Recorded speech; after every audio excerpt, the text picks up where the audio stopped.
मैं राजू कुमार आप लोगों के लिए polytechnic ITI and other competition point of view से केमिस्ट्री में आज मैं जल पढ़ाऊंगा। जल से आपका क्वेश्चंस कैसे पूछे जाते हैं मैं बताऊंगा। सबसे पहले क्वेश्चन से पहले उसके बारे में बता देता हूं। अगर इतनी बात अगर जब मैं बता रहा हूं, अगर आपको प्रॉपर वे में अगर याद रहेगा तो उम्मीद कीजिए कि आपका 70 से 80% जल से क्वेश्चन जो आएंगे वो छूटेंगे नहीं। टोटल नहीं कर सकते हैं, लेकिन कम से कम 70 से 80% क्वेश्चन आपको एग्जाम में, चाहे वो किसी भी एग्जाम में, या तो पॉलिटेक्निक हो या तो ITI हो या एनी अदर कंपटीशन एग्जाम, उसमें आपको 70 से 80% उम्मीद है कि आपका इसी जितना मैं बताऊंगा जल में उसी से आएगा। तो देखिए क्या क्या है आपका जल में। सबसे पहले आपसे पूछ देगा कि शुद्ध जल कौन सा। शुद्ध जल जो है हमारा वर्षा का जल है। जल का अधिकतम घनत्व कितना डिग्री टेम्परेचर पे होता है या कितना डिग्री सेल्सियस पे होता है, तो वो 4 डिग्री सेल्सियस पे होता है। जल का न्यूनतम आयतन कितना होता है, मतलब कितने टेम्परेचर पे होता है, तो 4 डिग्री सेल्सियस पर न्यूनतम आयतन होता है और अधिकतम घनत्व होता है। जल को शुद्ध करने वाला गैस कौन सा होता है। जल को शुद्ध करने वाला गैस जो होता है हमारा क्लोरीन होता है, Cl। जल को शीतल बनाने वाला गैस कौन सा होता है, कार्बन डाइऑक्साइड, CO2।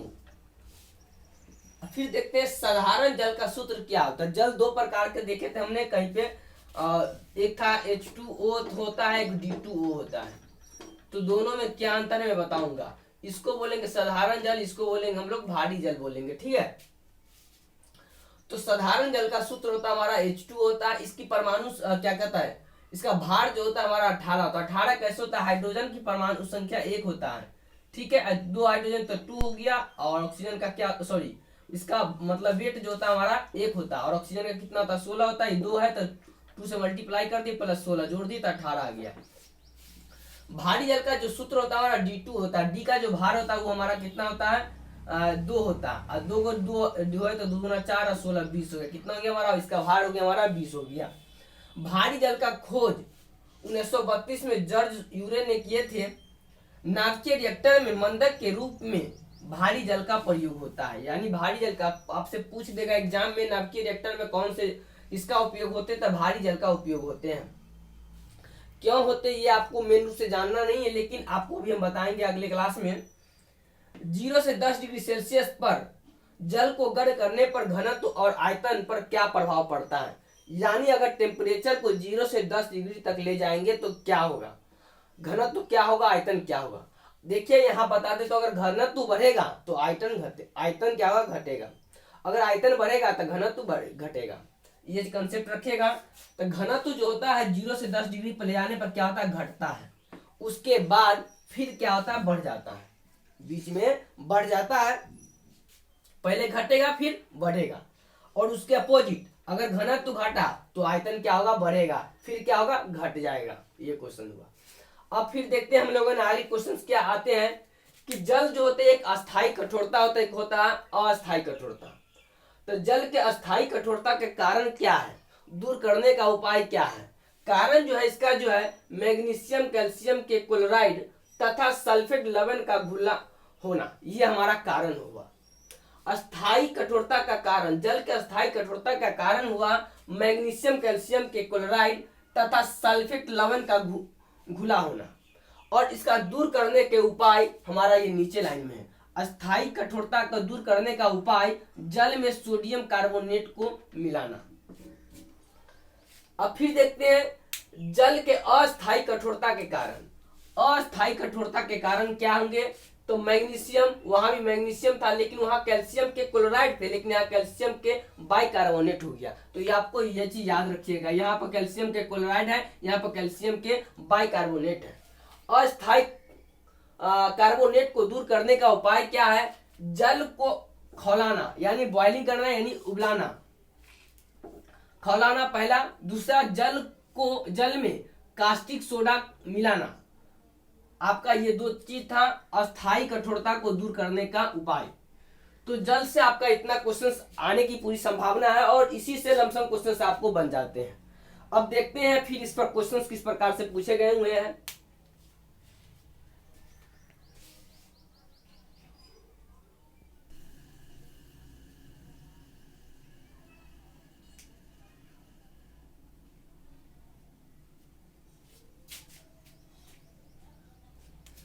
क्वेश्चंस। देखिए जल पर क्वेश्चंस किस किस प्रकार का है कि भारी जल को निरूपित किया जाता है। क्वेश्चंस है तो आपको भारी जल का संकेत हमने बताए थे D2, तो ऑप्शन में D2 देखेंगे, H2 है, D2 है, H2O2 है, T2 है। असल में जल क्या कहता है, हाइड्रोजन का 3 समस्थानिक होते हैं ना, उसमें D2 डी आता है, T आता है, इस प्रकार से है। तो आपको यहाँ पर D2O हो जाएगा। भारी जल को निरूपित किया जाता है D2O से। जल का वास्तविक भार कितना होगा, क्वेश्चन नंबर 2 में जल का वास्तविक भार कितना होगा, यानी आपको जल कहा जाए यानी शुद्ध जल का बात किया जाता है, यानी आपको H2O की बात किया जाता है, यानी H2O का भार जो था वो हमारा 18 था। ठीक है। जल की अस्थायी कठोरता किसके कारण से होता है, तो मैंने बताया था मैग्नीशियम कैल्शियम बाइकार्बोनेट। तो कैल्शियम बाइकार्बोनेट ये ऑप्शन में है दिया हुआ, कैल्शियम बाइकार्बोनेट, तो आपको ये ऑप्शन दे देंगे। जल को शुद्ध करने वाला गैस, जल का शुद्ध करने वाला गैस हमारा क्लोरीन होता है, तो क्लोरीन देंगे। और शुद्ध करने और शीतल करने वाला गैस हमारा क्या होता है, कार्बन डाइऑक्साइड होता है। ठीक है। उस 0 से 10 डिग्री सेल्सियस तक जल को गर्म करने पर क्या प्रभाव पड़ेगा, तो हमने बताए थे आपको घनत्व जो होता है वो घट जाता फिर बढ़ता है, और आयतन बढ़ेगा फिर घटेगा। तो इसमें घनत्व बढ़ेगा और फिर घटेगा, ये नहीं, यानी घनत्व पहले घटेगा फिर बढ़ेगा, ये नहीं। आयतन घटेगा, ये बढ़ेगा घटेगा, यानी सेम बात हो कह रहा है इसका मतलब, तो ये भी नहीं, यानी आयतन यहाँ पर क्या होगा, आयतन बढ़ेगा और फिर घटेगा।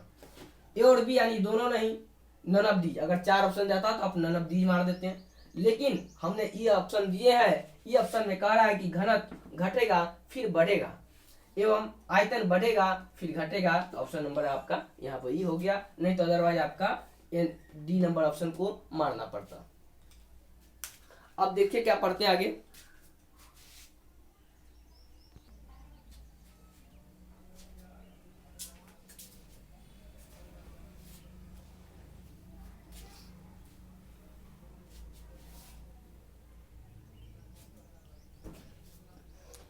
वैज्ञानिक खोज एवं खोज करता है, जैसे आवर्त सारणी के आधुनिक आवर्त सारणी का मोस्ले खोज किए थे, रिड्यूस सक्रियता का हेनरी किए थे, ट्रिक का नियम डुवेर्नर किए थे, अष्टक का नियम न्यूलैंड्स किए थे, सापेक्ष का सिद्धांत हमारा आइंस्टीन किए थे, स्थिर अनुपात का नियम हमारा प्राउस्ट किए थे, गणितीय अनुपात का नियम डाल्टन किए थे, द्रव्यमान संरक्षण का नियम लैवोजियर किए थे, क्वांटम सिद्धांत का नियम मैक्स प्लांक किए थे, अनिश्चित का सिद्धांत हाइजेनबर्ग किए थे।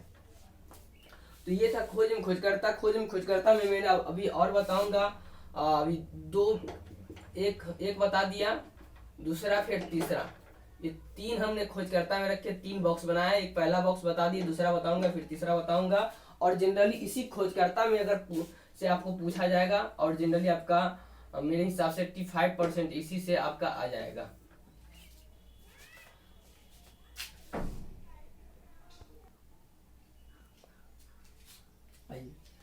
तो ये सब तो जनरली लोग जानते ही हैं कि इलेक्ट्रॉन का खोज किसने किया था, तो जे थॉमसन ने किया था। प्रोटॉन का खोज किसने किया था, रदरफोर्ड किए थे, और गोल्डस्टीन। अगर दोनों ऑप्शन में देंगे तो आप बेहिचक गोल्डस्टीन मारेंगे, लेकिन गोल्डस्टीन 10th के किताब में लोगों को पढ़ाए नहीं जाते हैं, रदरफोर्ड पढ़ाए जाते हैं जनरली। ठीक है, तो रदरफोर्ड ही मारते हैं। और अगर शायद कहीं अगर रदरफोर्ड नहीं गोल्डस्टीन दिया रहे तो आप गोल्डस्टीन करेक्ट आंसर होता है। ठीक है। न्यूट्रॉन का खोज किसने किया था, जेम्स चैडविक ने किया था। पॉजिट्रॉन का खोज किसने किया था, एंडरसन ने किया था। पारमेसॉन का खोज किसने किया था, इकावा ने किया था। न्यूट्रॉनों का खोज किसने किया था, पाउली ने किया था। फोटोन का खोज किसने किया था, आइंस्टीन ने किया था। अब अल्फा बीटा का खोज किसने किया था, रदरफोर्ड ने किया था। और गामा का बैकुरल ने किया था, बैकुरल ने किया था। और एक्सरे का खोज किसने किया था, रॉटजेन ने किया था। एक्सरे का खोज किसने किया था, रॉटजेन ने किया था। अवरक्त किरण का हर्सल ने किया था। परावैंगनी किरण को न्यूटन ने किया था। और दृश्य किरण का न्यूटन ने किया था। लघु तरंग का हर्ट्ज ने किया था। दीर्घ तरंग का मार्कोनी ने किया था। रेडियो तरंग का भी मार्कोनी ने किया था। और कॉस्मिक किरण को हमने क्या कहते हैं, आरे मिल्कन ने किया था। तो आपको इतना याद रखेंगे तो केमिस्ट्री में आविष्कार से अगर पूछा जाएगा या खोज किया से पूछा जाएगा तो आपका क्वेश्चंस मैक्सिमम बन जाएंगे, क्योंकि जनरली इसी में से पूछे जाते हैं। आपको दीर्घ तरह पूछ देंगे, लघु तरह देखिए क्वेश्चन किस प्रकार से आपको बनाते हैं।